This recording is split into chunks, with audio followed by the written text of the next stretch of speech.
నిజం ఫ్యాక్షనిజం అనేటటువంటి ఉక్కు కోరల్లో దశాబ్దాల తరబడి చిక్కుకున్నటువంటి ప్రాంతాల బాగు కోసం ప్రయత్నించినటువంటి వాళ్ళు అనేక మంది ఉన్నారు.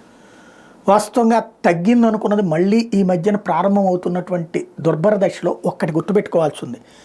మనం పొన్నూరు మండలం వెల్లలూరు ఒకప్పుడు ఫ్యాక్షనిజం, కొట్టుకు చావడమే, నరుక్కు చావడమే.